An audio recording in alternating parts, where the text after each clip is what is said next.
Hey everybody, my name is Jennifer. This is Metatron speaking. Today I have a channeled message from a brand new spirit guide who I have not channeled before. So this is going to be from Astrea.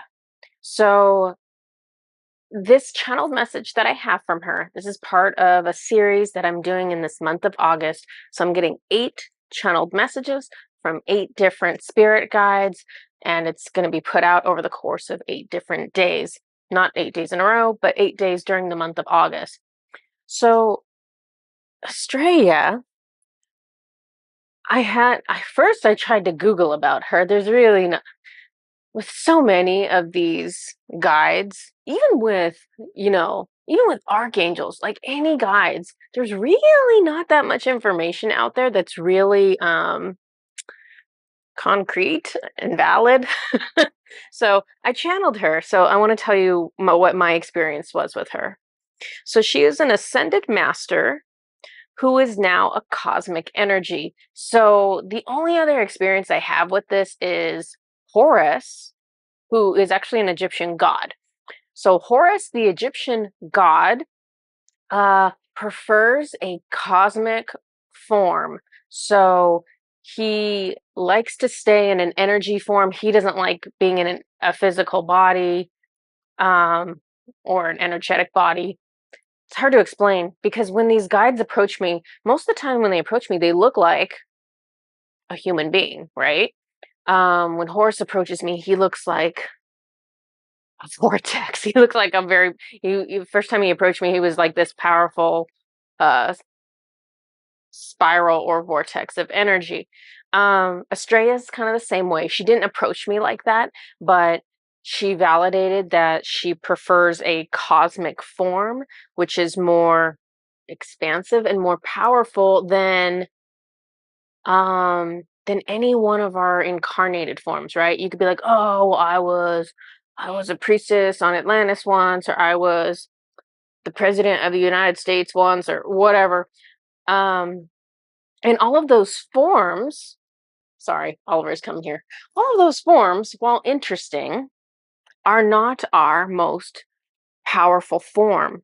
Um, the more we the more we tap into the higher version of ourselves, or the more expansive version of ourselves, the more complete and whole and godlike we are. So Astrea is known for assisting with purity or cleansing of energies to align each person with the highest versions of themselves, much the way she likes to align with the cosmic or the higher version of herself, and not like just any random incarnation that she's previously had. So Astrea says, this is her channeled message for all of us. She says, it is important to know how to access your higher self, for this is where the wisdom you have already gained through many trials resides. It is an illusion that you only know what you have experienced in this lifetime. It is an illusion that you can only think and behave in a 3-dimensional way. Try this. She's going to have us do something, and we're just going to all do it together now. Take a moment to sit in the quiet. Now, granted, this is not quiet because you're listening to me, but just take a moment to become aware of yourself. And if you're like up and moving around, if you want to, take a moment to sit still.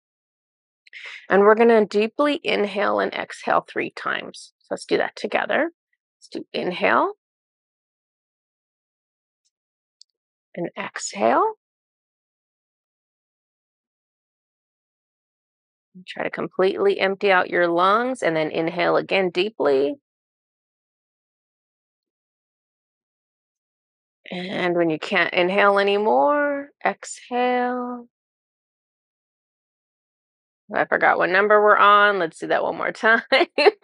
Inhale, last time. And exhale. And so Astrea is going to be helping us with accessing our higher selves right now. And I already feel high as a kite, so I don't know what she did. She says, lift your awareness. So normally our awareness, we hold it within our physical bodies. Normally, most people hold it in their head. I feel so lightheaded right now. Or in some people hold it in their chest, in the center of their body. So wherever your awareness is in your physical body, lift it up, up, up, up, up through your physical body, above your head, way, way up, and then keep lifting your awareness up and see your awareness moving through the clouds, right? You're up in the sky now and you see the clouds pass by. You're going to go through the sky, through the clouds until you see the cosmos, until it's dark, until it's black and there's stars all around you. And we're going to ask right now for our higher self to meet us in this space. It doesn't matter if you know the name of your higher self or not. I know a lot of us obsess over that unnecessarily. I'm going to read to you what I channeled after that, because I did that process when I was channeling this, and as a result I was connected with my higher self. So then I start speaking from my own viewpoint, even though I'm channeling my higher self to speak to all of you. So when you go to that space, when you lift your consciousness up into that place above the clouds where it's just dark and there's there's black sky and there's white stars, you're going to ask for your higher self to meet you there. And when you do that, Astrea, who's a cosmic being, is also there. That's where she likes to hang out. You are making me so dizzy. What are you doing? Are you doing something? This is just because my brain is hanging out up there? Okay. This is strange because I normally have no problem moving my consciousness around, but apparently it's higher than I realized, because it's uncomfortable is what I want to say. It's uncomfortable in my head because it's a higher frequency than what I'm used to. So Astrea is there with us too. She will radiate. I'm sorry, I'm literally pulling a cord out of Oliver's mouth. She will radiate her light upon you and clear and purify any lower vibrational energies that interfere with you reaching higher levels of wisdom. So if you can, while I'm doing this message, just try to keep your mind vaguely up there in the higher space. If you can't do that and listen, then just listen now, and you can always do this exercise later. Astrea feels like a strong, constant wind to me. When she was clearing energies from me, I actually turned my head to the side and kind of braced myself a little bit, because there was just this energy, a force of energy coming towards me. Astrea is clearing residue that accumulates in the auric field. So your auric field is, if you think of your energy body is like a constellation or a grouping of chakras, both inside your body and outside your body, in front of you, behind you, to the right, to the left. We're this huge constellation of chakras, but there's this kind of like a bubble of energy around all of those chakras, and that's your auric field. And so she's clearing residue that accumulates in that space. Sit and breathe comfortably while Astrea assists you. I see her radiate pink and orange light as she works. She does not appear as a woman, but as a concentrated golden light. The light she gives off, it's hard to explain, but it feels like golden light. It is the same with most Ascended Masters. So if I call in, I don't know, any other Ascended Master, Mother Mary or Yeshua or whoever, Master Saint Germain, whoever, and I asked to feel their energy. They have this ability to radiate this energy that feels like golden light, and I'm sure it is golden light. I don't see it, I feel it. And it's a beautiful, clean, clear light, and I'm sure it can serve many different purposes. It feels clean and warm and sparkling. She radiates this light on each of us, and slowly the lower vibrational energies dissolve and fall away. So now I'm channeling Astrea, and she says, when you connect with your higher self, you disconnect slightly from your 3D problems, your 3D worries, and your 3D perspective. What matters on Earth usually comes down to physical survival and ego.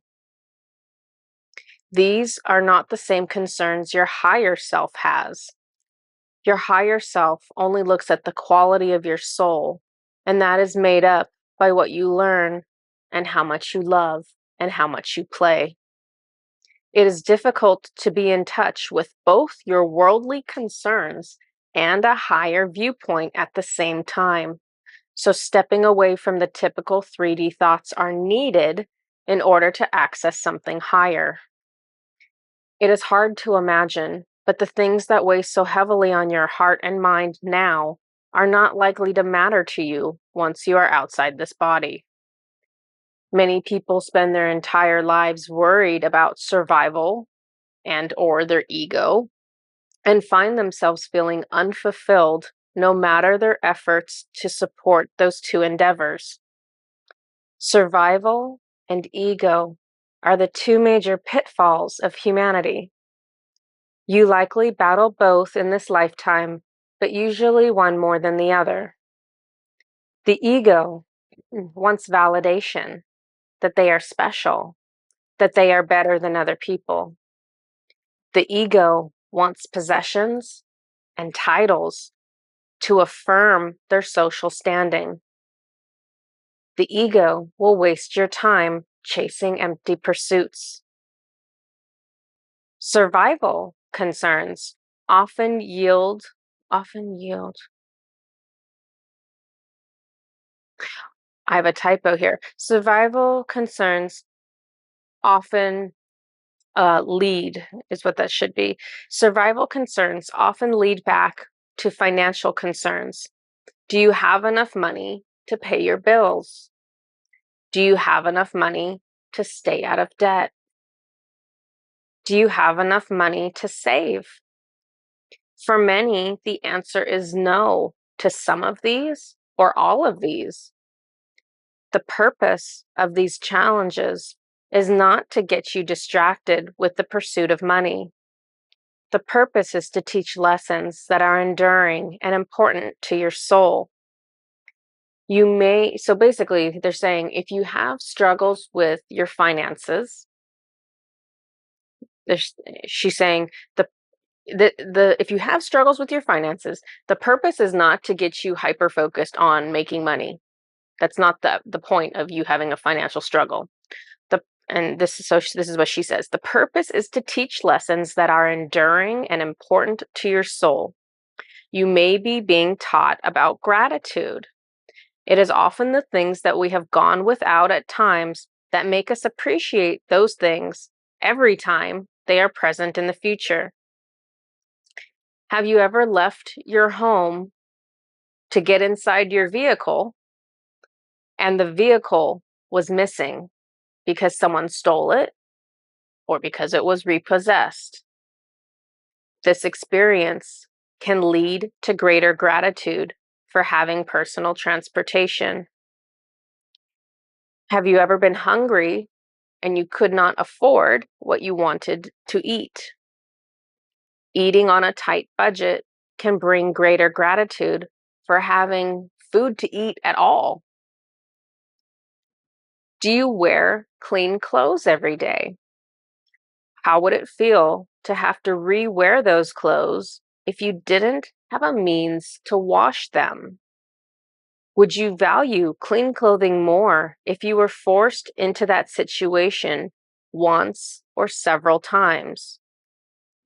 What we sometimes see as lack is actually cultivating inner abundance. Gratitude for the many daily blessings that you experience is the outward show of inner abundance. Those with much gratitude have learned many lessons to access that wisdom, perhaps in this lifetime, perhaps in another lifetime.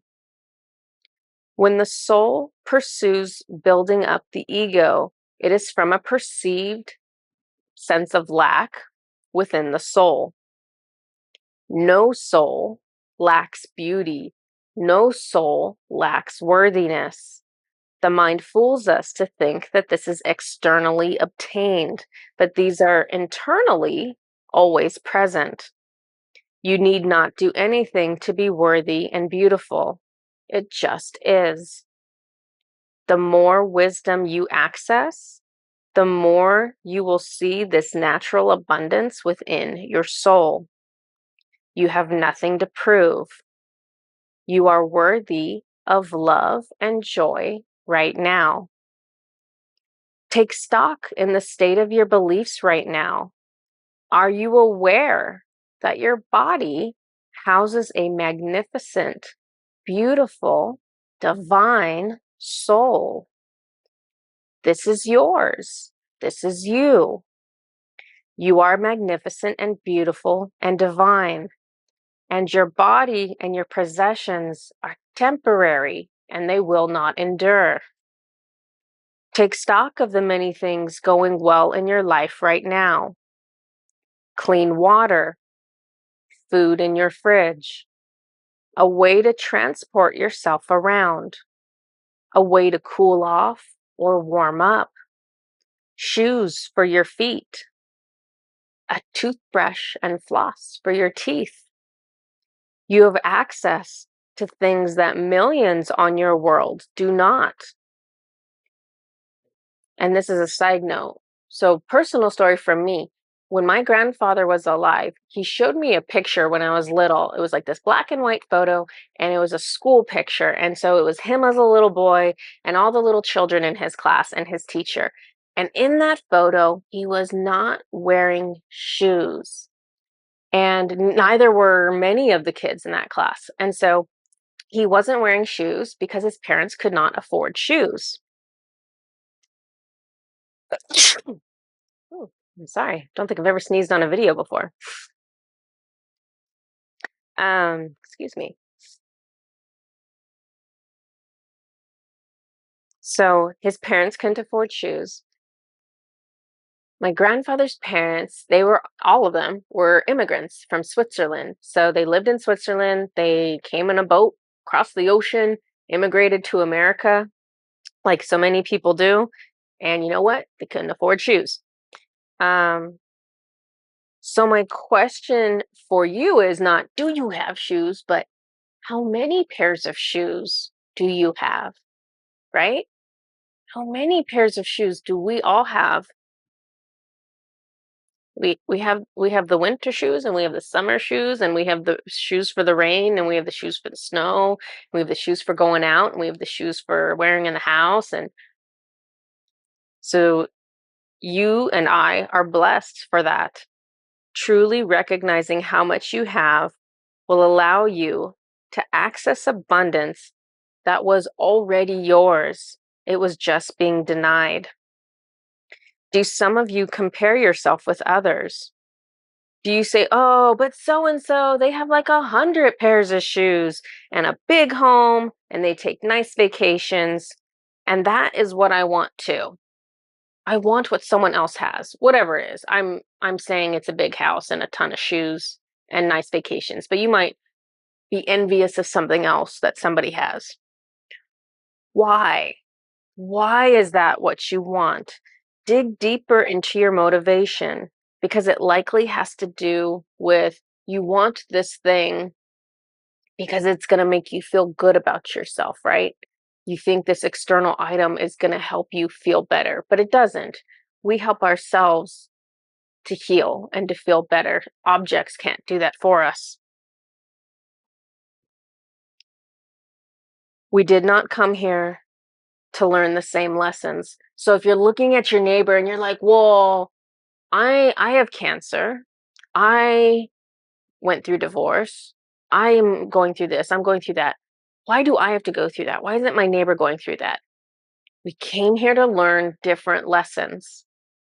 Uh, So the lessons that you are working on are not necessarily the same lessons that your neighbor's working on, whether your neighbor's wealthy or not. And that is okay. Be mindful of envy because it's a low vibrational emotion. So making sure if you basically, whenever we are saying, why me, if you have a challenge in your life, and I'm going to stick with the financial struggle since that's what's came up.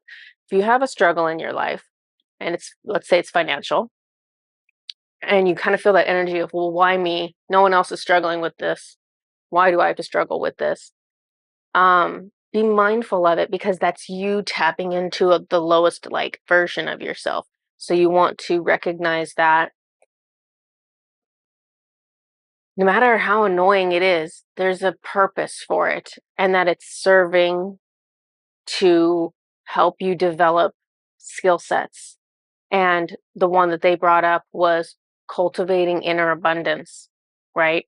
Because when you have very little, or when you struggle to have what you have, you appreciate it more. And you also realize that uh, who you are and what you are is not, you are not your shoes. You are not the food in your fridge. You are not your bank account. You're not who you are is not dependent upon whether or not you're taking vacations or whether you, um, I don't know, fill in the blank, right? Any of these things. And so it's an opportunity to recognize abundance where you have it because a lot of us get focused on, oh my gosh, I don't have a big house and I don't have designer clothes and I don't have whatever. I don't take fancy vacations, whatever it is. Whatever it is you feel like you don't have, but everyone else has. Um, and you get focused on that. And in that that's a lower energy when really you could look at your life and you could see all these things that you have. And it was, the list he gave was like, or she gave was like, hey, you have a toothbrush and floss. You have clean water to drink. You have shoes on your feet. If you want to get from here to there, you have a way to get there. Whether you have a car or whether you have access to like a bus or a bicycle or whatever it is you use for transportation, we all have access to so many things. We all have internet access, right? You're watching YouTube.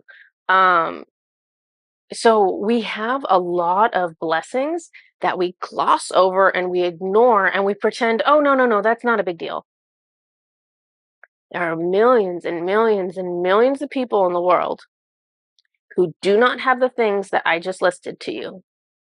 They do not have them. They do not have some of them, many of them, all of them. So it's not a given. It's not something to be ignored. The more we can cultivate awareness of what we already have, the more we're going to realize, oh, my life is abundant. My life is abundant. You're taking it for granted, right? You're taking it for granted. When it's dark, you can turn on a light, right? When you're hungry, you go to the fridge and you get food. When you're cold, you have a sweater you can put on. So it's all these things that we just take for granted that if you look at other people in the world right now, or if you look back throughout the history of humanity, these were not a given. Like people did not always have warm clothes to wear. People did not always have electricity or candles or, so it's just putting your life into a realistic perspective and then recognizing, well, not only do I have food in the fridge, I made fruit salad, and that's like my favorite. And it's waiting there in the fridge for me. And all of a sudden something so basic as fruit salad is like, wow, this is a blessing. This is amazing. And so shifting your energy like that, it's a game changer. So consider where your thoughts are right now in the process and see where you might be able to make adjustments in order to get a more realistic viewpoint of what's actually going on in your life, abundance wise. Okay, this is what I have for you today. I hope you enjoyed the message. Feel free to bring your consciousness back down if you haven't already. And if you want to, you can use that process off video. So after this video or whenever you want, you can use that process, just kind of raise your consciousness, ask your higher self to join you. Maybe you can even sit there and do some automatic writing, right? Ask them some questions, get some answers. And while you're up there, Astrea will just clear your energy. So if you wanted to use this process all the time, you could. If you just want to do it for the video, you can do that too. But up to you guys. All right, this is what I have for you. I'll see you next time. Bye-bye.